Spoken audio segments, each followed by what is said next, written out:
آله وأصحابه أجمعين. اللهم صل على سيدنا محمد وعلى آل سيدنا محمد كما صليت على إبراهيم وعلى آل إبراهيم في العالمين إنك حميد مجيد. أعوذ بالله من الشيطان الرجيم. بسم الله الرحمن الرحيم. إن الله وملائكته يصلون على النبي يا أيها الذين آمنوا صلوا عليه وسلموا تسليما. قال المؤلف المفسر رحمه الله تعالى أدام النفع بعلومه وعلومكم في الدارين آمين إلى أن قال. حديث آخر قال مسلم حدثنا يحيى بن يحيى التميمي قال قرأت على مالك النعيم بن عبد الله المجمر أخبرني محمد بن عبد الله بن زيد الأنصاري قال وعبد الله بن زيد هو الذي كان أرى النداء بالصلاة. أخبره النبي مسعود الأنصاري قال أتانا رسول الله صلى الله عليه وسلم ونحن في مجلس سعد بن عبادة رضي الله تعالى عنه وقال له بشير بن سعد أمرنا الله أن نصلي عليك يا رسول الله صلى الله عليه وسلم فكيف نصلي عليك؟ قال فسكت رسول الله صلى الله عليه وسلم حتى تمنينا أنه لم يسأله. ثم قال رسول الله صلى الله عليه وسلم قولوا اللهم صل على محمد وعلى آل محمد كما صليت على آل إبراهيم وبارك على محمد وعلى آل محمد كما باركت على آل إبراهيم في العالمين إنك حميد مجيد. والسلام كما قد علمتم. وقد رواه أبو داود والترمذي والنسائي وابن جرير من حديث مالك به وقال الترمذي حسن صحيح. ابو فصل رحمۃ اللہ علیہ الصلوۃ والسلام پہ احادیث کا ذکر فرماتے ہیں. ابن ابی مسعود انصاری فرماتے ہیں کہ حضور صلی اللہ علیہ وسلم تشریف لائے وَنَحْنُ فِي مَجْلِسِ سَعْدِ بْنِ عُبَادَةَ. ہم حضرت سعد بن عبادہ رضی اللہ تعالی عنہ کی مجلس میں تھے. فَقَالَ لَهُ بشیر بن سعد. بشیر بن سعد نے عرض کیا کہ یا رسول اللہ صلی اللہ علیہ وسلم اللہ نے ہمیں حکم دیا ہے کہ ہم آپ پہ صلاۃ بھیجیں. فَكَيْفَ نُصَلِّي عَلَيْكَ. اب آپ پہ صلاۃ کیسے بھیجیں؟ قال فسکت رسول اللہ. حضور صلی اللہ علیہ وسلم کچھ دیر خاموش رہے. ہم نے دل میں سوچا کہ کاش ہم سوال نہ کرتے، شاید ہمارا سوال ناگوار گزرا ہے، اس لیے حضور خاموش ہو گئے. لیکن تھوڑی دیر کے بعد حضور نے فرمایا قولوا، مجھ پہ درود جب بھیجو تو کہو اللهم صل على محمد وعلى آل محمد كما صليت على آل إبراهيم وبارك على محمد وعلى آل محمد كما باركت على آل إبراهيم في العالمين إنك حميد مجيد. اور آپ نے فرمایا والسلام کما قد علمتم، اور سلام اسی طرح جیسے تم سیکھ چکے ہو. اس کو امام ابو داؤد، ترمذی، نسائی، ابن جریر سب نے روایت فرمایا. اور امام ترمذی فرماتے ہیں کہ یہ حدیث حسن بھی ہے، صحیح بھی ہے۔ تو اللہ تبارک و تعالی نے حضور صلی اللہ علیہ وسلم کی عظمت شان، رفعت شان کے لیے حکم فرمایا، لیکن اس حکم میں بھی ایک عجیب انداز ہے کہ اللہ نے فرمایا کہ ان اللہ، پہلے اللہ نے اپنی ذات کا ذکر، ان اللہ و ملائکتہ، کہ اللہ تبارک و تعالی خود اپنی ذات سے بھی اور اس کے فرشتے بھی سب حضور پہ صلاۃ بھیجتے۔ پھر حکم دیا کہ ایمان والو تم بھی حضور پہ صلاۃ و سلام بھیجو۔ تو یعنی یہ اتنی بڑی باعظمت شان ہے، اس کو سمجھیں۔ علماء فرماتے ہیں اللہ نے حکم دیا ہے مومنین کو کہ نماز پڑھو،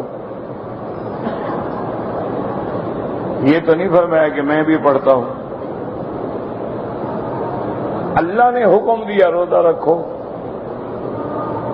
اللہ نے حکم دیا زکوٰۃ ادا کرو، حج کرو، اللہ نے حکم دیا کعبے کا طواف کرو۔ تو ہر اوامر جتنے ہیں اللہ حکم دینے والے ہیں، اور مأمور جو ہیں وہ اللہ کی مخلوق۔ اسی سے اندازہ فرمائیں حضور کی عظمت شان کا کہ اس مسئلے میں اللہ فرماتے ہیں کہ میں بھی اور میرے ملائکہ بھی درود بھیجتے۔ تو یہ عظمت شان محمد مصطفیٰ صلی اللہ علیہ وسلم۔ اور اسی طرح علماء فرماتے ہیں کہ اس آیت میں غور کریں کہ یصلون علی النبی، تو یہ صیغہ جو ہے مضارع کا ہے، اور صیغہ مضارع جو ہے استمرار تجددی پہ دلالت کرتا ہے کہ اب بھی اور آئندہ بھی حضور پہ اللہ کی طرف سے درود اور رحمت آئے۔ یعنی اللہ نے یہ نہیں فرمایا کہ اللہ نے درود بھیج دیا، ماضی کا صیغہ نہیں، اور مضارع کا صیغہ جو ہے حال اور استقبال پہ دلالت کرتا ہے، یعنی اب بھی اور آئندہ بھی۔ اور اسی طرح علماء نے ایک اور بھی نقطہ معلوم فرمایا، انہوں نے کہا کہ دیکھو جب اللہ خود درود بھیجتے ہیں تو اللہ تو باقی ہیں، اللہ پہ تو فنا نہیں، اس کی ذات جو ہے وہ تو باقی ہے، ساری کائنات پہ فنا ہے، اللہ کی ذات باقی ہے۔ تو اس کا معنی یہ ہے کہ وہ ابد الآباد تک ہمیشہ اللہ کی طرف سے حضور پہ درود آئیں گے، کیونکہ صیغہ مضارع کا ہے، اور درود بھیجنے والی ذات وہ ہے جس پہ کبھی فنا نہیں۔ کل شیء ہالک الا وجہہ، ہر چیز قابل ہلاک ہے مگر اللہ کی ذات۔ اللہ کی ذات جو ہے وہ باقی ہے، وہ دائم ہے۔ جب کچھ نہیں تھا تو اسی کی ذات تھی، اور جب کچھ نہیں ہوگا تب بھی اسی کی ذات ہوگی۔ هو الاول والآخر وهو الظاہر والباطن وهو بكل شيء علیم۔ تو اسی سے اندازہ فرمائیں حضور پہ صلاۃ بھیجیں۔ اب اس آیت میں ہمیشہ یاد رکھیں کہ دو صیغے ہیں، اللہ نے جو مومنوں کو حکم دیا ہے دو صیغے ہیں، ایک ہے صلاۃ اور ایک ہے سلام۔ یاد رکھیں، یا ایھا الذین آمنوا صلوا علیہ وسلموا تسلیما۔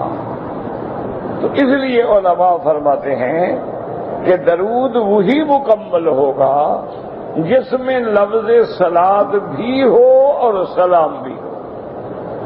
اگر صرف صلاۃ ہے تو درود مکمل نہیں ہوگا، حتیٰ کہ بعض ائمہ تو فرماتے ہیں پڑھنا بھی جائز نہیں ہے، کہ وہ ظاہر آیت کے خلاف ہے۔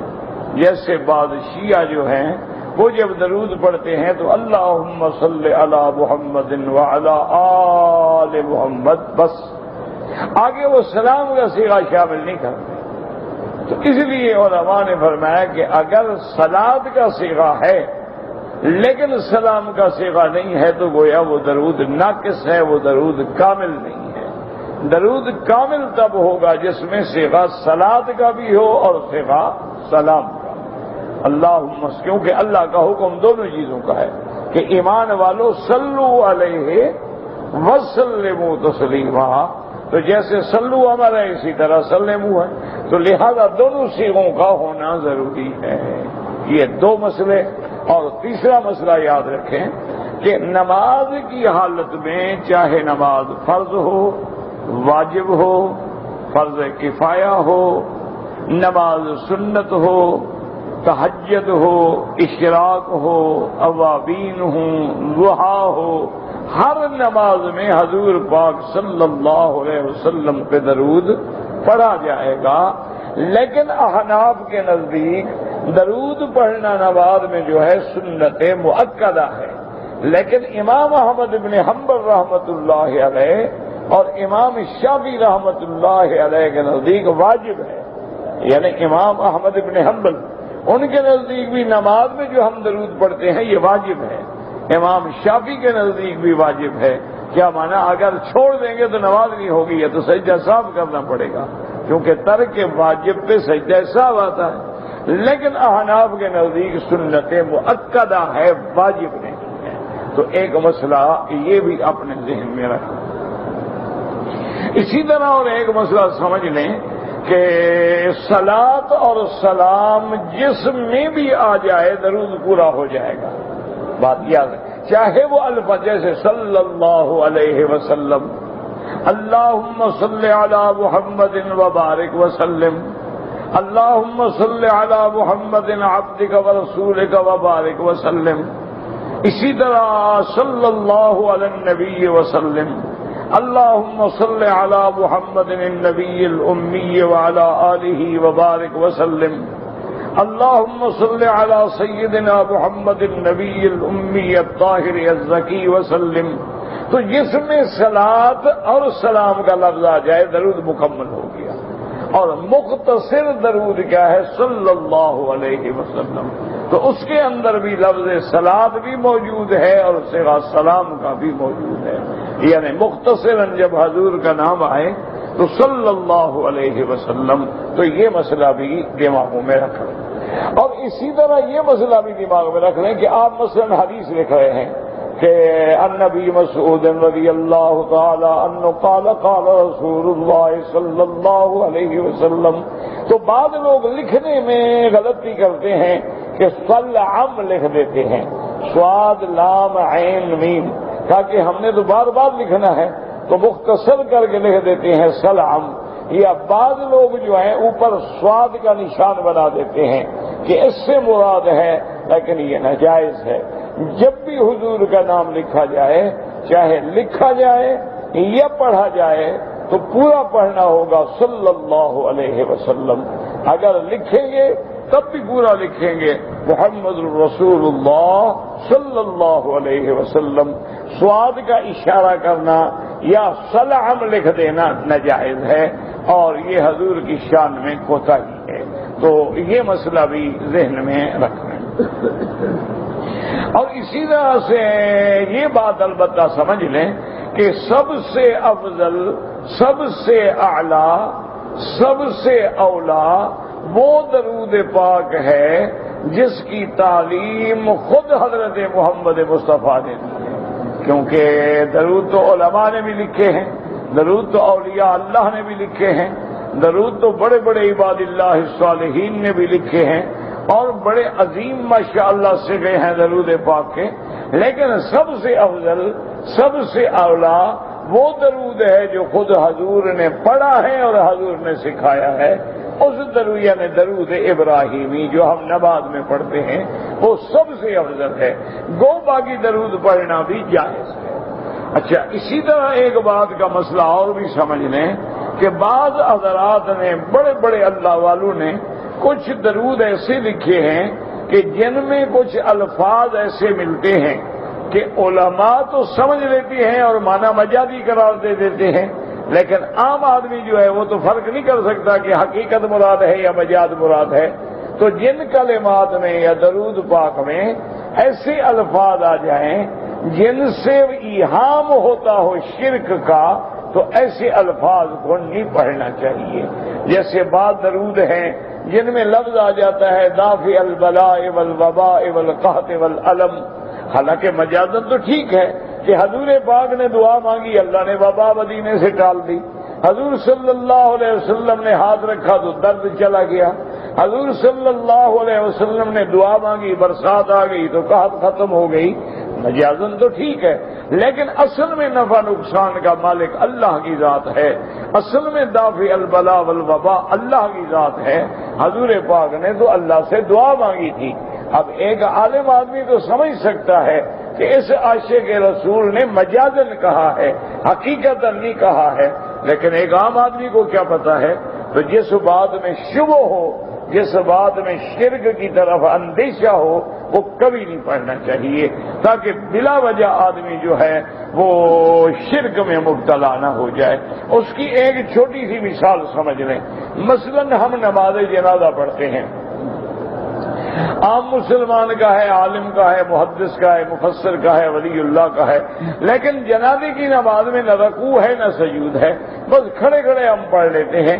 تو اس کی وجہ کیا ہے کہ اگر میت سامنے ہوتی اور نماز میں رکوع اور سجود ہوتا تو علم اور نماز کو نہ جاننے والا کہتا اسی کو سجدہ کرے، دیکھو آگے کچھ رکھا ہوا ہے نا، اس کو سجدہ کر رہے ہیں۔ تو اللہ تبارک و تعالی نے اس نماز میں نہ رکوع رکھا نہ سجدہ رکھا، تاکہ بلا وجہ دیکھنے والا جو ہے وہ کسی شرک میں مبتلا نہ ہو جائے کہ بھئی یہ نماز پڑھنے والے تو میت کو سجدہ کر رہے ہیں، تو اگر میت کو سجدہ جائز ہے تو پھر قبر پہ بھی سجدہ جائز ہے، اور اگر میت کو سجدہ حرام ہے تو پھر قبر پہ بھی سجدہ حرام ہے۔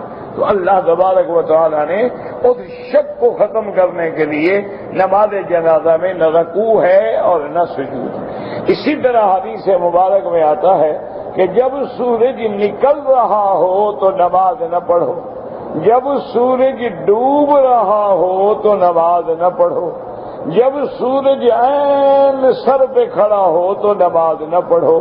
وجہ کیا ہے کہ یہ اوقات تھے عباد الشمس کے، جو سورج کے پجاری ہیں وہ انہی وقتوں میں سورج کی پوجا کرتے ہیں۔ تو اللہ نے حکم دے دیا کہ تم تو میری نماز پڑھ رہے ہو، لیکن وقت ان سے مل رہا ہے تو کہیں دھوکہ نہ لگ جائے۔ تو اس لیے ہمیشہ یاد رکھیں کہ جن الفاظ میں شرک کا شبہ ہو جائے، شرک کا وہم ہو جائے یا شرک میں پڑنے کا خطرہ ہو جائے تو علماء روک دیتے ہیں۔ اسی لیے حکم ہے کہ مثلا آپ لکھیں گے یا اللہ، لیکن یا رسول اللہ نہ لکھیں، کیونکہ یا حرف ندا ہے اور ندا کا حقدار اللہ ہے۔ تو اگر اللہ کے ساتھ بھی حرف لگا دیا، نبی کے ساتھ بھی لگا دیا تو برابر ہو گئے، تو شرک کا وہم آ گیا۔ اس لیے علماء نے فرمایا کہ اگر پڑھنا ہے تو پڑھو محمد الرسول اللہ صلی اللہ علیہ وسلم، لا الہ الا اللہ محمد الرسول اللہ صلی اللہ علیہ وسلم۔ تو اس لیے ہمیشہ یاد رکھیں کہ سب سے افضل درود وہ ہے جو حضور نے سکھلایا ہے، اور اس کے بعد وہ درود بھی جائز ہے جس میں صلات بھی ہو اور سلام بھی ہو، یاد رکھیں وہ بھی جائز ہے، لیکن جس میں کوئی ایسا لفظ ہے کہ آدمی شرک کی طرف جا رہا ہے تو وہاں روک دیں گے، کیونکہ شریعت کا حکم ہے کہ جو چیزیں آدمی کو تشکیک میں ڈال دیں، جو چیزیں آدمی کو شبہوں میں ڈال دیں تو اس سے بچ۔ اسی لیے آپ دیکھیں نا کہ ریا جو ہے وہ شرک ہے، حضور نے فرمایا کہ ریا جو ہے وہ شرک ہے۔ کیا مانا؟ آپ نماز پڑھ رہے تھے، آپ نے دیکھا بھی دو چار شاگرد آگے بیٹھ گئے تو آپ نے نماز لمبی کر دی تاکہ وہ سمجھیں ماشاءاللہ ہمارا استاد تو بڑا پہنچا ہوا بزرگ ہے۔ تو یہ اب ان کو دکھا رہا ہوں، نماز میں نے دکھانی تھی اللہ کو، جب ان کو دکھایا تو اللہ کے ساتھ شریک کر دیا۔ اسی لیے ریا جو ہے وہ شرک ہے کہ ذرا شبہ آ گیا ریا کے وجہ سے۔ اسی لیے علماء نے ایک مسئلہ لکھا ہے کہ مثلا ایک آدمی امام ہے، وہ رکوع میں چلا گیا، رکوع میں چلا گیا، اس کو اندازہ ہو گیا کہ فلاں بڑا آدمی جو ہے وہ آ رہا ہے، اس نے رکوع لمبا کر دیا، ان کا نماز نہیں ہوگی، کیونکہ اب نماز اللہ کے لیے نہ رہی، اس بندے کے لیے رہی۔ کہ اس کی وجہ سے اس نے رکوع کو لمبا کر دیا ہے۔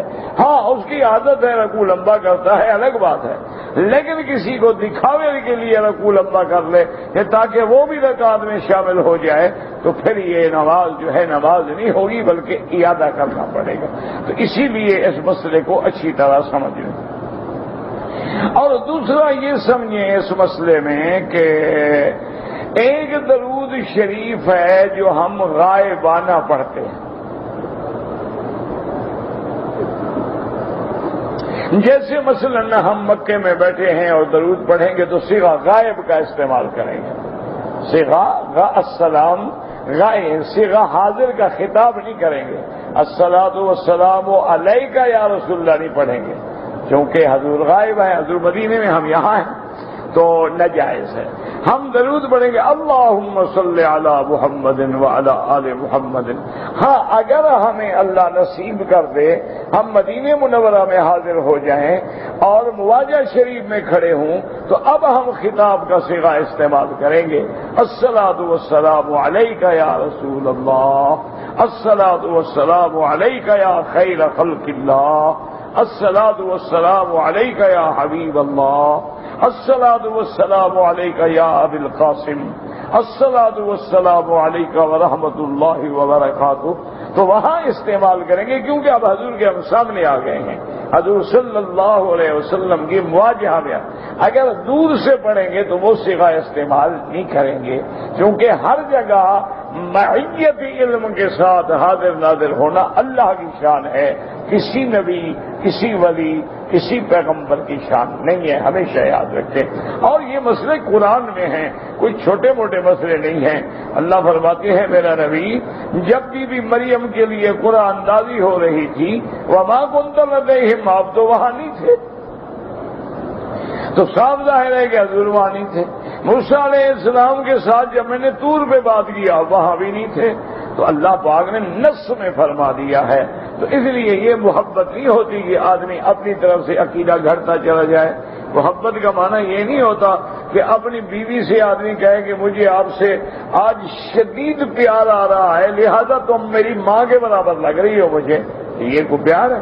تو بیوی حرام ہو جائے گی کہ محبت میں بڑھ گئے حضرت ماں بنا بیٹھے، محبت میں بڑھ گئے بیٹی بنا بیٹھے یا بہن بنا بیٹھے۔ تو اسی طرح اگر حضور کی محبت میں بھی غلو کرو گے جو شرک تک لے جائے گا تو پھر جہنم ہے، کوتاہی کرو گے پھر بھی جہنم ہے، بے ادبی کرو گے پھر بھی جہنم ہے، سرکار کی شان میں کمی کرو گے پھر بھی جہنم ہے۔ اور اسی طرح ایک مسئلہ اور سمجھنے، حضور صلی اللہ علیہ وسلم نے فرمایا، یاد رکھو، فرمایا البخیل والذی ذکرت عندہ، آپ نے فرمایا میری امت میں سے بخیل وہ ہے جس کے سامنے میرا ذکر ہو اور مجھ پہ درود نہ پڑے، یعنی میرا نام آئے، میرا نام سننے کے بعد بھی مجھ پہ درود نہ بھیجے، وہ بخیل ہے۔ اور اسی طرح حضور نے فرمایا کہ جو بندہ میرا نام سن کے درود پڑھتا ہے، من صلی علیہ واحدا صلی اللہ علیہ عشرا، اللہ اس پہ 10 بار رحمت نازل فرماتے ہیں۔ تو اس لیے جب بھی حضور کا نام آئے، مسئلہ یہ ہے کہ مجمع میں درس میں اگر ایک دفعہ بھی آپ نے پڑھ لیا تو واجب ادا ہو گیا، لیکن افضل یہ ہے کہ جب بھی نام آئے، 1000 بار آئے، کروڑ بار آئے، آدمی اگر پورا درود نہ بھی پڑھ سکے تو پڑھے صلی اللہ علیہ وعلی آلہ واصحابہ وسلم تسلیما کثیرا کثیرا۔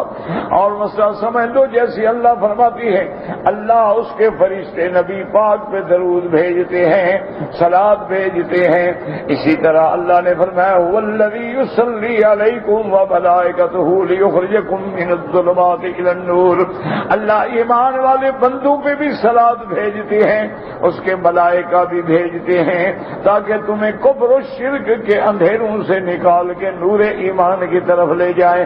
اب سوال پیدا ہوتا ہے اللہ جب حضور پہ بھی صلات بھیجتے ہیں، اللہ جب مومنوں پہ بھی صلات بھیجتے ہیں تو پھر فرق کیا ہوا؟ علماء نے فرمایا فرق یہ ہے اللہ مومنوں پر تو مومنوں کے مرتبے کے مطابق بھیجتے ہیں اور محمد مصطفیٰ پہ اس کی شان کے مطابق بھیجتے ہیں۔ ہر کسی کی شان ہے، ہر کسی کا مرتبہ ہے۔ جنت میں تو مومن بھی جائے گا، جنت میں ابرار بھی جائیں گے، جنت میں صحابہ بھی جائیں گے، اہل بیت بھی جائیں گے، انبیاء بھی جائیں گے، رسول بھی جائیں گے، لیکن ہر پیغمبر، ہر رسول، سب کا اپنا اپنا مرتبہ اور مقام ہوگا۔ اسی طرح ایک حدیث مبارک میں آتے ان ادنا اہل الجنہ، سب سے جو نیچے درجے کا مومن ہے، سب سے کم درجے کا جو مومن ہے، جب وہ جنت میں داخل ہوگا تو اللہ اس کو 80,000 خادم، 80,000 خادم دیں گے۔ یہ تو ادنا درجے والا ہوگا نا، تو اعلیٰ کا کیا حساب۔ اور فرمایا یضرب له قبۃ، اس کے لیے ایک خیمہ لگایا جائے گا، ما بین الجابیۃ وصنعاء، شام سے لے کر یمن تک وہ ایک کا ایک خیمہ جو ہے اس کے لیے ہوگا، اور 80,000 خدمتگار اس کی خدمت کے لیے ہوگا۔ 72 من الحور العین، اور حور عین سے 72 اللہ اس کو بیویاں عطا فرمائیں گے، اور اس کی جو اپنی بیویاں ہیں وہ اس کے علاوہ ہوں گی۔ تو ایک ادنا کا مقام ہے، ادنا کے بعد جو متوسط ہے، متوسط کے بعد جو اعلیٰ ہے، اعلیٰ کے بعد جو سب سے اعلیٰ ہے وہ حضرت محمد مصطفیٰ ہے صلی اللہ علیہ وعلی آلہ واصحابہ وسلم تسلیما کثیرا۔ اللہ نے آپ کو مقام محمود عطا فرمایا ہے جو کسی کو نہیں ملا ہے، اس لیے حضور فرماتے ہیں کہ قیامت والے دن لواء الحمد فی یدی، اللہ پاک حمد کا پرچم مجھے پکڑائیں گے۔ فرمایا ابونا آدم، ابا آدم میرا ابا ہے لیکن تحت لوائی میرے جھنڈے کے نیچے ہوگا، ابا ابراہیم بھی میرے پرچم کے نیچے ہوں گے۔ تو سب سے اعلیٰ مقام جو ہے مقام محمود، وہ اللہ حضور محمد مصطفیٰ صلی اللہ علیہ وعلی آلہ واصحابہ وسلم تسلیما کثیرا کثیرا۔ اسی سے دیکھیں کہ مقام محمود بھی محمد کے لیے ہے، اور لواء الحمد بھی محمد کے لیے ہے، اور آپ کی امت جو ہے وہ بھی حمادون ہے، اور اللہ تبارک و تعالیٰ کو بھی اپنی حمد و ثنا پسند ہے۔ تو اس لیے اللہ پاک نے ایسا شان دیا۔ اللہ نے فرمایا میرا مدنی ورفعنا لک ذکرک، ہم نے تیری شان کو، تیرے ذکر کو اتنا اونچا کر دیا ہے۔ اذا ذکرت ذکرت عندہ، جب میرا نام ہوگا تو میرا محمد تیرا بھی نام ہوگا۔ اگر میری توحید کا کلمہ پڑھیں گے تو تیرا نام بھی ہوگا، لا الہ الا اللہ محمد الرسول اللہ۔ کلمہ شہادت پڑھیں گے تیرا میرا نام ہوگا تو تیرا نام بھی ہوگا۔ اشہد ان لا الہ الا اللہ واشہد ان محمدا عبدہ ورسولہ۔ اذان میں اگر میرا نام ہوگا اشہد ان لا الہ الا اللہ، تیرا نام بھی ہوگا اشہد ان محمد الرسول اللہ۔ تکبیر میں اگر میرا نام ہوگا تو تیرا بھی نام ہوگا۔ اور اسی طرح فرمایا کہ میرے مدنی اگر قبر میں سوال ہوگا، جہاں میری توحید کا سوال ہوگا وہاں تیری رسالت کا بھی سوال ہوگا۔ من ربک ما دینک ما تقول فی حق ھذا الرجل الذی بعث فیکم او کما قال رسول اللہ صلی اللہ علیہ وعلی آلہ واصحابہ وسلم تسلیما کثیرا کثیرا۔ اس لیے اللہ پاک نے آپ کو نام بھی ایسا عطا فرمایا ہے کہ آپ کا نام محمد بھی ہے، آپ کا نام احمد بھی ہے، آپ سید الاولین والآخرین بھی ہیں، آپ امام الانبیاء والمرسلین بھی ہیں۔ اس لیے صحیح حدیثوں میں آتا ہے کہ جب میرے آقا رحمت دو عالم لیلۃ المعراج میں مسجد اقصی میں پہنچے جہاں سارے انبیاء موجود ہیں، حدیث میں آتا ہے کہ حضرت جبریل اعلان کریں گے اور اس کے بعد فرمائیں گے قدم یا محمد صلی اللہ علیہ وسلم، محمد مصطفیٰ آپ مصلی پہ کھڑے ہوں تاکہ آپ کی اقتدا کے اندر سارے انبیاء جو ہے نماز پڑھیں، اور آپ کی اقتدا کے بعد سارے انبیاء کہیں گے کہ محمد مصطفیٰ صلی اللہ علیہ وسلم ہم آپ کی رسالت کا اقرار کرتے ہیں جو اللہ اللہ نے ہم سے وعدہ لیا تھا لَتُؤْمِنُنَّ بِهِ وَلَتَنْصُرُنَّ، اللہ نے وعدہ لیا تھا کہ میرا نبی جب ملے تو آپ ایمان لائیں. ہم اقرار کرتے ہیں انت رسول اللہ و خاتم النبیین، آپ سب کے رسول ہیں، آپ خاتم النبیین ہیں. لا نبی بعدک ولا رسول بعدک، آپ کے بعد نہ کوئی نبی آئے گا، آپ کے بعد نہ کوئی رسول آئے گا. الا عیسیٰ ابن مریم یتبع اثرک یا محمد، حضرت عیسیٰ اتریں گے لیکن وہ بھی تابع ہوں گے تیری شریعت کے محمد مصطفیٰ صلی اللہ علیہ وسلم. یہ سارے انبیاء مسئلہ بیان کریں گے. تو اس آیت میں شان محمد مصطفیٰ ہے، عظمت محمد مصطفیٰ ہے، رفعت محمد مصطفیٰ ہے، مکان ہے محمد مصطفیٰ ہے، مقام تقرب محمد مصطفیٰ ہے. وہ کیسے شان والا پیغمبر ہے جس پہ اللہ فرماتے ہیں ان اللہ وملائکتہ یصلون علی النبی یا ایھا الذین آمنوا صلوا علیہ وسلموا تسلیما. لیکن یاد رکھیں اللہ ہمیں حکم دیتے ہیں میرے نبی پہ درود بھیجو، سلام بھیجو. لیکن مومن کیا کہتا ہے اللہم صلی علی محمد، کہ یا اللہ آپ بھیجیں. تو معنی یہ ہوتا ہے کہ یا اللہ میری زبان گندی، میرے عمل گندے، میرے اقوال گندے، افعال گندے، میں تو اس لائق نہیں ہوں کہ حضور کی شان میں جا کے صلاۃ و سلام پیش کروں. میرا اللہ میں عاجز بندہ آپ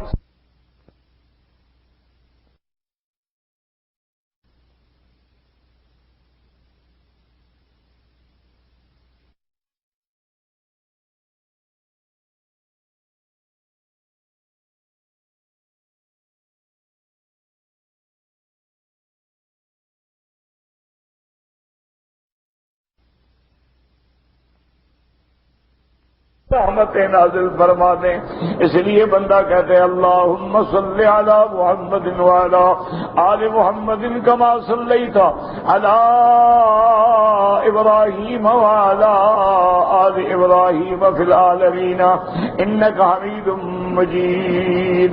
اور یاد رکھیں یہ وہ درود ہے جو حدیث میں ہم پڑھ رہے ہیں. یہی درود میرا مدنی جیسے اللہ نے حضور کی امت کو حکم دیا، اسی طرح اللہ نے اپنے نبی کو بھی حکم دیا کہ آپ بھی نماز میں یہی درود پڑھیں گے. جیسے امت آپ پہ درود بھیجے گی، اللہ سے درخواست کرے گی، آپ بھی نماز میں پڑھیں گے اللہم صلی علی محمد وعلی آل محمد کما صلیت علی ابراہیم وعلی آل ابراہیم فی العالمین انک حمید مجید. اور یہ بھی دیکھ لیں اللہ کی شان دیکھیں، اللہ کی رحمت دیکھیں. اللہ نے فرمایا اللہم صلی علی محمد وعلی آل محمد وبارک وسلم. اللہ نے فرمایا کہ بندہ دعا کرتے اللہ آپ رحمت بھیجیں حضور پہ اور حضور کی آل پہ. اگر اللہ فرما دیتی اللہم صلی علی محمد وعلی آل محمد، اللہم صلی علی محمد وعلی ازواج محمد، اللہم صلی علی محمد وعلی خلفاء محمد، اللہم صلی علی محمد وعلی اصحاب محمد، اللہم صلی علی محمد وعلی آل محمد. تو لفظ آل کے اللہ نے کی کیا وجہ ہے؟ اگر اہل آتا تو پھر حضور کا صرف اہل بیت ہوتے، ازواج آتا تو صرف حضور کی بیویاں ہوتی، اگر بناتا تھا تو حضور کی بیٹیاں ہوتی، اولاد آتا تو حضور کی اولاد ہوتی. لیکن اللہ نے شان میں کرم فرما دیا کہ میرا بدنی تیرے درود میں لفظ آل ہے. آل کا معنی ہر وہ بندہ جو قیامت تک محمد مدنی کے دین پہ چلنے والا ہے وہ آل محمد ہے.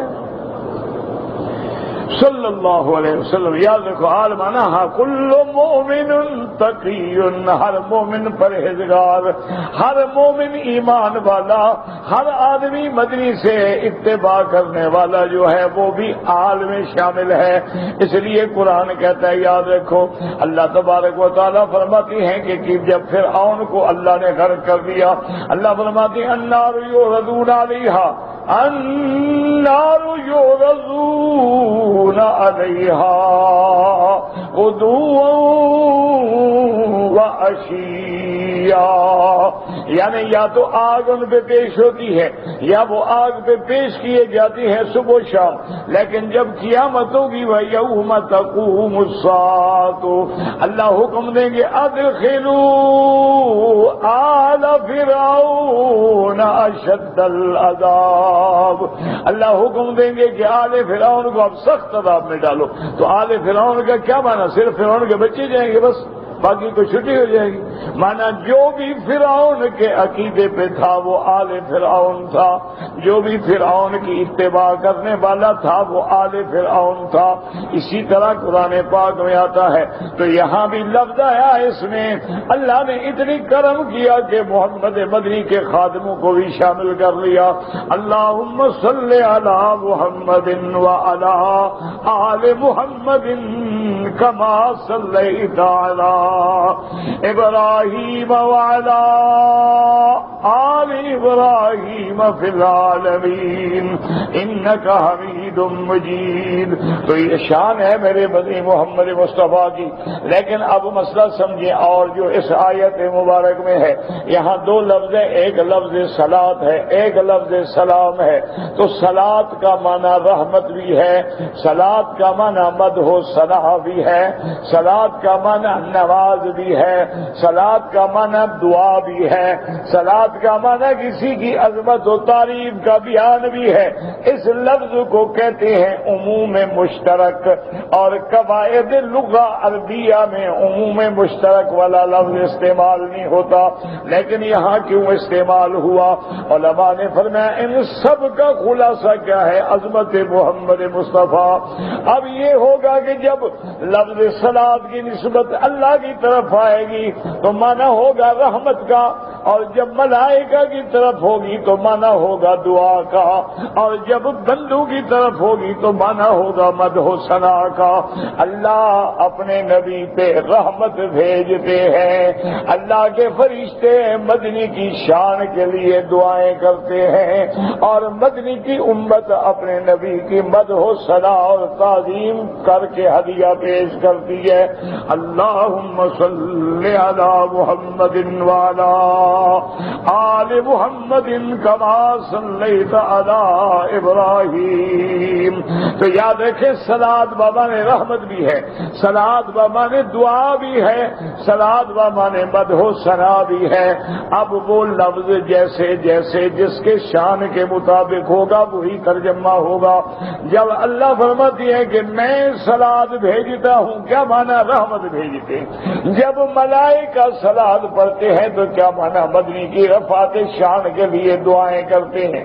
ویسے بھی ملائکہ کی صفت ہے، حضور کی امت کے لیے بھی معافی مانگتے ہیں، حضور کی امت کے لیے بھی دعائیں کرتے ہیں. اور دیکھو کہ اللہ بھی مہربان، ملائکہ بھی مہربان. اللہ نے دو فرشتے بٹھائے ہیں کرامن کاتبین یعلمون ما تفعلون. اللہ نے فرمایا ہم نے دو عظمت والے شان والے لکھنے والے فرشتے مقرر کیے ہیں. یاد رکھو ایک دائنی طرف ہے، ایک بائیں طرف ہے. داہنی والا نیکیاں لکھتا ہے، بائیں والا ہمارے گناہ لکھتا ہے. لیکن داہنے کے تابع ہوتا ہے بائیں والا، یعنی بائیں والے کا افسر جو ہے وہ داہنی والا ہے. جب بندہ گناہ کرتا ہے تو اب وہ لکھنا چاہتا ہے تو یمین والا کہتا ہے ٹھہر جاؤ مت لکھو، کچھ مہلت دے دو شاید توبہ کر لے. اللہ دعا کرو اللہ ہمیں بھی توبہ نصیب کرو، سچے دل سے اللہ توبہ نصیب فرما. یہ لفظی توبہ جو ہے نا یاد رکھو یہ کوئی توبہ شوبہ نہیں ہوتی. یہ جو ہم کہتے رہتے ہیں یا اللہ توبہ یا اللہ توبہ، کوئی توبہ شوبہ نہیں. توبہ کے شروط ہیں، جب شرط نہ ہو تو توبہ نہیں ہوتی۔ دیکھو نا، وضو نہ ہو نماز ہو جائے گی، ساری رات پڑھتے رہو، پڑھو بے وضو۔ اسی طرح یاد رکھو توبہ کے شروط ہیں، اور توبہ کی 3 شرطیں ہیں۔ سب سے پہلی شرط یہ ہے کہ گناہ کو چھوڑ دے فوراً۔ دوسری شرط یہ ہے کہ دل میں شرم ندامت محسوس ہو کہ ہائے میں نے کیا کیا۔ اور تیسری شرط یہ ہے کہ آئندہ نہ کرنے کا پکا فیصلہ کرے کہ مولا اب کبھی نہیں کروں گا۔ جب یہ 3 شرطیں نہیں ہوں گی تو کوئی توبہ شوبہ نہیں ہے۔ یہ جو ہم کہتے رہتے ہیں توبہ توبہ استغفر اللہ استغفر اللہ استغفر اللہ، یہ تو ایک بلکہ عجیب دیکھا ہے، بعض لوگ بیٹھے ہوتے ہیں داڑھی مڈا رہے ہیں وہیں پہ کہہ رہے ہوتے ہیں استغفر اللہ۔ سگریٹ کی ڈبی جیب میں ہے اور کہتے ہیں اللہ میری ہر بڑے چھوٹے گناہ سے توبہ۔ وہ چھوٹا گناہ تو جیب میں رکھا ہوا ہے، تصویریں عورتوں کی جیب میں ہیں، اور یا اللہ میری توبہ کس بات سے توبہ؟ اللہ سے مذاق کر رہے ہو؟ کوئی توبہ شوبہ نہیں، یاد رکھو دل سے توبہ کرو۔ توبہ مانا ہوتا ہے کہ بالکل عزم ہو کہ اللہ یعود الیہ، کہ مولا میں آگ میں جل جاؤں گا لیکن میں گناہ نہیں کروں گا۔ اور گناہ ایسا ہے کہ اگر مومن سے ہو جائے اس کو چین نہیں آتا ہے، وہ تڑپتا ہے میں نے کیا کر دیا، ہائے میں برباد ہو گیا، ہائے میں نے کیا کیا۔ حضور نے فرمایا یہ مومن کی نشانی ہے۔ انسان ہے، غلطی تو سب سے ہوتی ہے، کس سے غلطی نہیں ہوتی؟ غلطی تو سب سے ہوتی ہے، ہر بندہ خطا کار ہے، ہر بندے سے خطا ہوتی ہے، لیکن جب مومن سے خطا ہو جاتی ہے اس کو چین نہیں آتا ہے، رو رہا ہے، تضرع کر رہا ہے، عاجزی کر رہا ہے، دعائیں مانگ رہا ہے، استغفار کر رہا ہے، اس کو کسی کل چین ہی نہیں آتا۔ ایمان سے کہیں اگر آپ کو اپنی بیوی سے محبت ہو، جو آج کل نہیں ہوتی، لوگوں سے ہوتی ہے، اپنی بیوی سے نہیں ہوتی، وہ تو گھر آ گئی، اب محبت کی کیا ضرورت ہے؟ اب تو وہ حاصل ہو گئی نا جی، جو چیز حاصل ہو گئی محبت کیسی؟ محبت تو لوگ اس سے کرتے ہیں نا جو نہ ملے۔ تو اگر محبت ہو اور وہ ناراض ہو جائے، ایمان سے کہیں آپ کو رات کو نیند آئے گی؟ ساری رات آپ کروٹیں بدلیں گے کہ یار کمال ہے میری بیوی ناراض ہو گئی۔ اگر آپ کو اپنے والد سے محبت ہے اور والد ناراض ہو جائے تو بندے کو چین نہیں آتا، یار میرا باپ ناراض، میرا والد ناراض ہو گیا، میں کیا کروں؟ لوگوں کے پاس جاتا ہے، دوستوں کے پاس جا، مہربانی کرو میرے باپ سے کہو۔ تمہیں اپنے اللہ سے اتنی محبت بھی نہیں کہ گناہ ہو تمہیں چین نہ آئے، شرم آئے، پریشانی ہو۔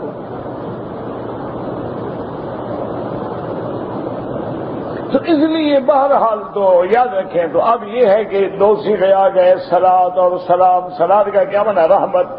صلاۃ کا کیا معنی؟ دعا۔ صلاۃ کا کیا معنی؟ حمد و ثنا۔ اور اسی طرح لفظ سلام، سلام کا کیا معنی؟ السلام علیکم۔ اچھا، مومن بھی کہتے ہیں السلام علیکم ورحمۃ اللہ۔ اس کے 2 معنی ہیں، یاد رکھو۔ ایک سلام کا معنی ہے سلامتی، کہ یا اللہ آپ کو ہر آفت سے، ہر نقصان سے، ہر بلا سے سلامتی نصیب فرما۔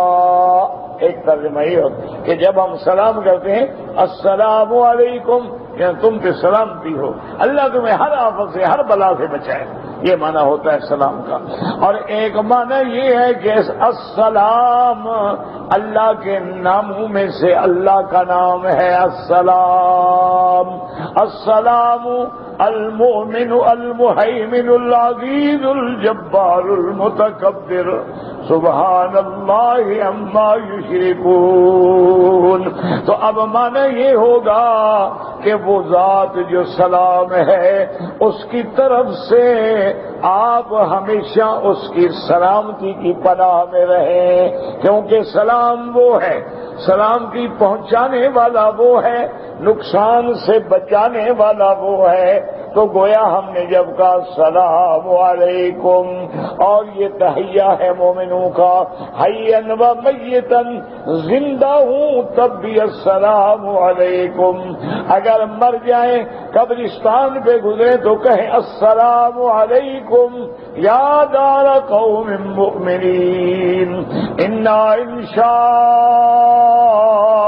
اللہ بکم لاحقون انتم السابقون ونحن الاثر، اور یہی تحیہ ہوگا جنت میں، تحیتہم یوم یلقونہ سلام، جنت میں بھی جب ملیں گے تو ایک دوسرے کو السلام علیکم، اور ملائکہ جب آئیں گے مومن کو ملنے کے لیے، والملائکۃ یدخلون علیہم من کل باب سلام علیکم بما صبرتم فنعم عقبی الدار، اور سب سے بڑی مومن کی شان تب ہوگی جب میرا اللہ خود اپنے بندے پہ سلام کریں گے، فرمائیں گے سلام قولا من رب الرحیم۔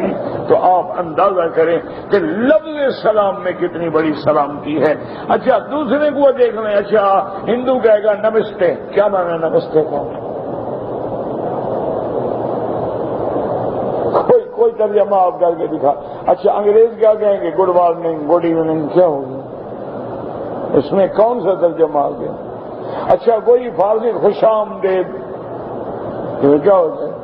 تو جو لفظ سلام کے اندر گہرائی ہے، گہرائی ہے، معنی ہے، رحمت ہے، وہ تو کہیں بھی حاصل نہیں ہوتی، یہ صرف مومن کی شان ہے۔ اچھا یہ بھی حکم ہے کہ گھر میں بھی داخل ہوں تو کہیں السلام علیکم۔ ہمارے ہاں یہ بڑی غلطی ہے، لوگ ہر کسی کو سلام کرتے ہیں لیکن اپنی بیوی کو کوئی نہیں کرتا، اور کوئی عورت ہو تو پھر کہہ دیں گے، پھر تو سلام سے بڑھ کے ہاتھ ملانے کی بھی کوشش کریں گے کہ مہمان ہے تو مل تو نہیں نا، عزت کریں بیچاری کی۔ انا للہ و انا الیہ راجعون۔ حالانکہ شریعت کا حکم ہے کہ سب پہ سلام کہو، اور حضور نے فرمایا جنت میں جانا چاہتے ہو تو اطعم الطعام افشوا السلام وصلوا باللیل والناس نیام ادخلوا الجنت بسلام۔ حضور نے فرمایا جنت جانا چاہتے ہو غریبوں کو کھانا کھلاؤ، ڈھونڈو کہاں کہاں محلے میں غریب بیٹھا ہے، ڈھونڈو کہاں کہاں گلیوں میں غریب بیٹھا ہے، اس کو کھانا پہنچاؤ، اور اس کے بعد فرمایا افشوا السلام، سلام پھیلاؤ، ملو تو السلام علیکم، جاؤ تو السلام علیکم، گھر میں جاؤ تو السلام علیکم، کاروبار میں جاؤ تو السلام علیکم، آپ نے چھوٹے ہیں تو السلام علیکم، بڑے ہیں تو السلام، اور فرمایا کہ افشوا السلام، اور فرمایا کہ جب رات کو لوگ سو جائیں تو تم مصلی پہ آ کے نمازیں پڑھو، جب یہ عمل کرو گے تو پھر اللہ کی رحمت سے جنت میں بھی آرام سے داخل ہو جاؤ گے۔ اس لیے اللہ فرماتے ہیں ان اللہ و ملائکتہ یصلون علی النبی یا ایھا الذین آمنوا صلوا علیہ وسلموا تسلیما۔ اس حدیث میں آیا حضور نے فرمایا یاد رکھو درود یوں پڑھا کرو، یاد رکھو درود کے الفاظ میں فرق ہوتا ہے کہیں کہیں، لیکن جو بھی پڑھو گے ٹھیک ہے۔ اللہ کے نبی نے فرمایا قولوا اللہم صل علی محمد وعلی آل محمد کما صلیت علی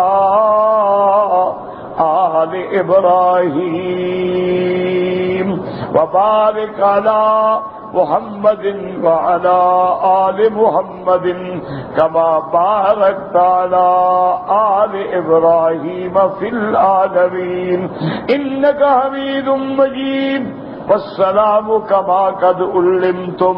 حضور نے فرمایا باقی رہا سلام وہ تو تم سیکھ چکے ہو۔ معلوم ہوا کہ سلام پہلے سیکھے، درود بعد میں آیا، اور وہ سلام کیا سیکھا تھا؟ جو نماز میں پڑھتے ہو التحیات للہ والطیبات والصلوات، بس یہ اللہ کے لیے، السلام علیک ایھا النبی ورحمۃ اللہ وبرکاتہ، یہ سلام ہے۔ درود وہ ہے جو حضور پاک نے سکھلا دیا۔ اچھا، اسی لیے یہ علماء فرماتے ہیں کہ جب نماز پڑھو تو وہی درود پڑھو، اللہم صلی علی محمد، یعنی سیدنا بھی نہ بڑھاؤ، کیونکہ حضور نے جیسے پڑھایا ہے بے عین ہی اسی طرح پڑھو، نہ کوئی لفظ بڑھاؤ نہ گھٹاؤ، لیکن آگے پیچھے اگر کہہ دیں اللہم صلی علی سیدنا حبیبنا شفیعنا تو سب جائز ہے، لیکن نماز کی حالت میں جب پڑھو تو بالکل نہ کمی ہو نہ زیادتی ہو، وہی لفظ ہو جو حضور پاک نے ہمیشہ نماز میں پڑھے ہیں۔ اس لیے حکم ہے کہ اللہم صلی علی محمد وعلی، اسی لیے نبی کے لیے یہ خاص ہو گیا علیہ الصلاۃ والسلام، غیر نبی کے لیے کہنا جائز نہیں۔ اتفاق جمہور کا یہی ہے کہ غیر نبی کے ساتھ نہ کہیں، یہ نبی کے لیے مخصوص ہے۔ بعض علماء کہتے ہیں جائز ہے کراہت کے ساتھ، لیکن بس بہتر یہ ہے کہ علیہ الصلاۃ والسلام نبی کے لیے، رضی اللہ عنہ صحابہ کے لیے، رحمت اللہ علیہ اللہ کے اولیاء کے لیے۔ اللہ سے دعا کریں اللہ ہمیں بھی حضور کی محبت کا کوئی قطرہ نصیب فرما دے۔ اللہ اکبر، اللہ اکبر۔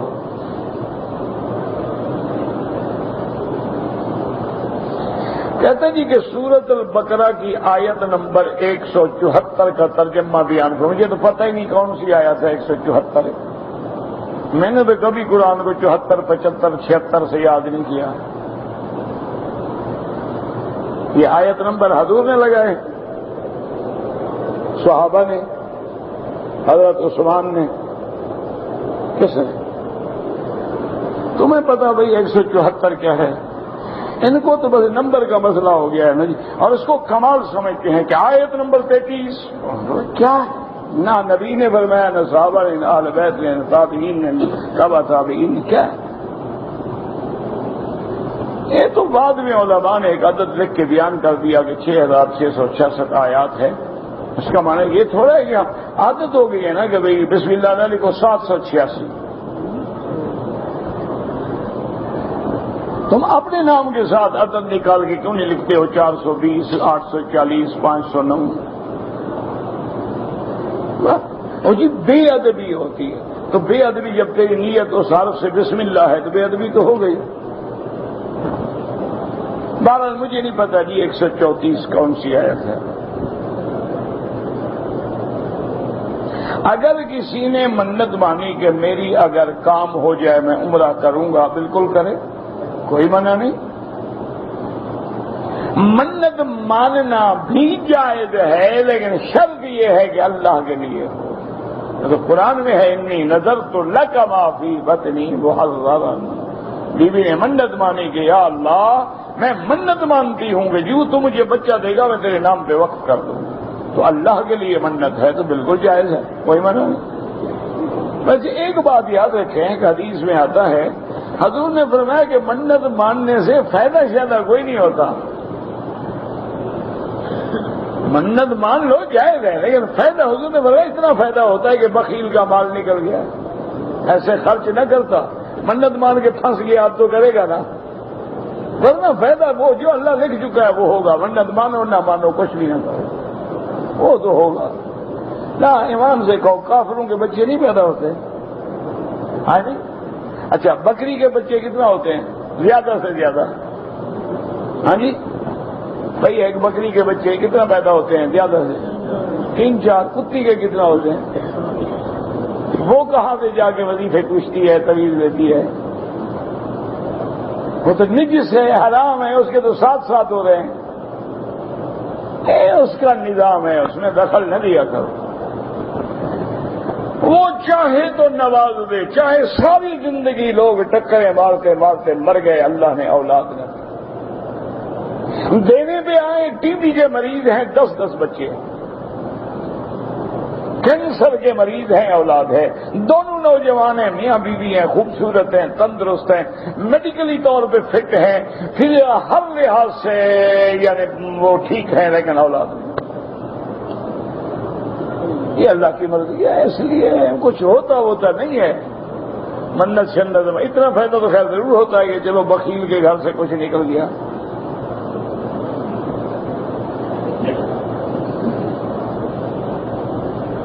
کسی آدمی نے ایک بندے کو کہا تھا کہ 15 عمرے کرنا، کرو، تم جانو وہ جانے، مولوی سے کیوں پوچھتے ہو؟ یہ تمہاری اس سے دوستی ہے، تم جانو وہ جانے، 15 کرو، 500 کرو، 600 کرو، انشاءاللہ تم بھی نہیں کرو گے۔ دوسرے تیسرے عمرے پہ جب ٹانگیں جواب دے جائیں گے نا، تم بھی اس کو کہو کہ بس میں نے دعا کر لی ہے، کافی ہے بس۔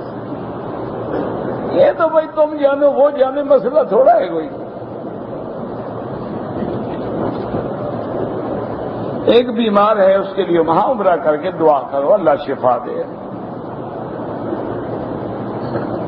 اگر کسی نے 29 رمضان کو رات 12 بجے عمرہ کیا ہے اور حج کرے تو دم دینی ہوگی، کیونکہ یہاں رات مغرب کے بعد شروع ہوتی ہے، یہ انگریزی رات نہیں جو 12 بجے رات کے بعد شروع ہو۔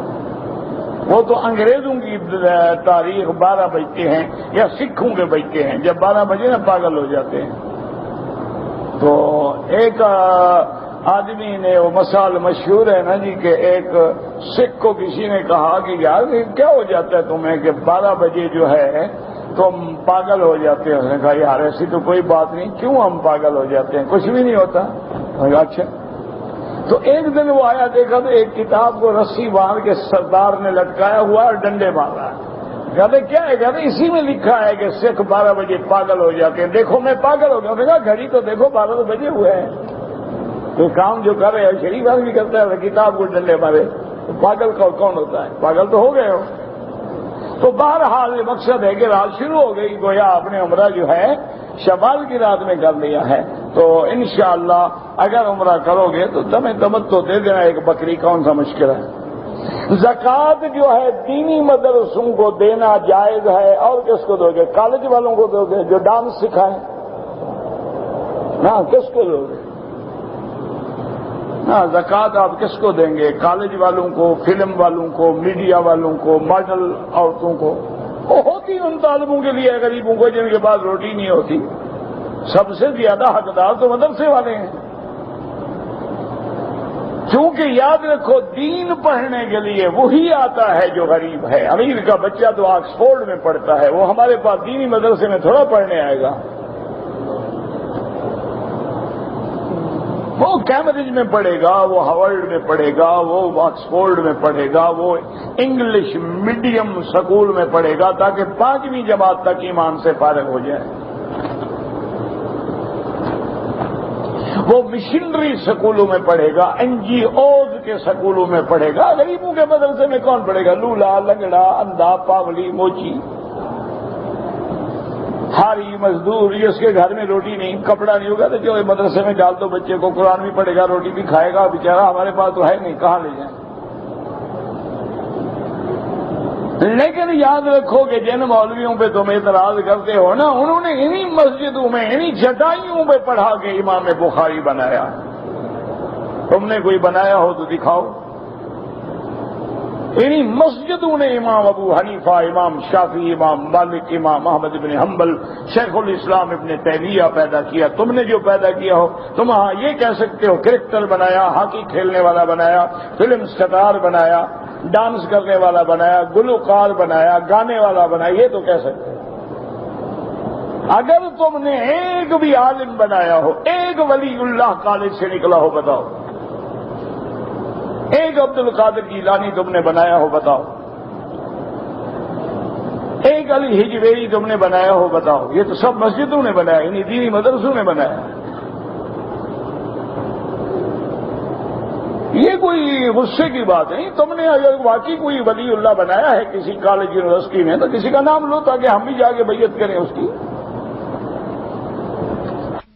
نے حدیث ضرور پیدا کیے ہیں، تم نے بعض پروفیسر پیدا کیے جنہوں نے دین کو بدل ڈالا۔ تم نے بعض ڈاکٹر پیدا کیے ماشاءاللہ جنہیں دین کا بھی آپریشن کر دیا.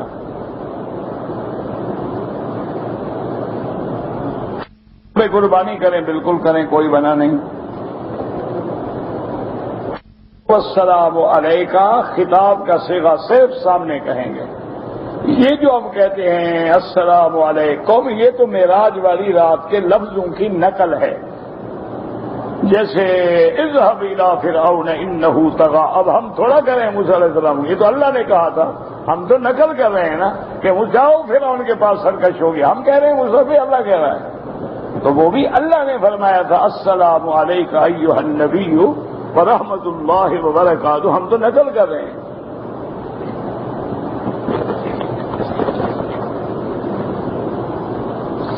حنفی مسلک میں جنازہ کس طرح پڑھیں؟ 4 تکبیریں پڑھیں. پہلی تکبیر میں ثنا، دوسرے میں درود، تیسرے میں دعا.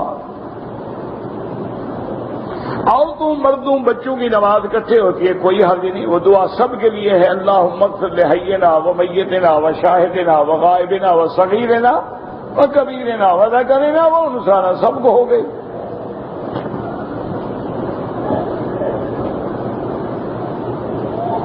اگر ایک آدمی عصر کے بعد 4-5 طواف کرتا ہے اور ان کی نماز بعد میں پڑھتا ہے، بالکل جائز ہے، کوئی منع نہیں.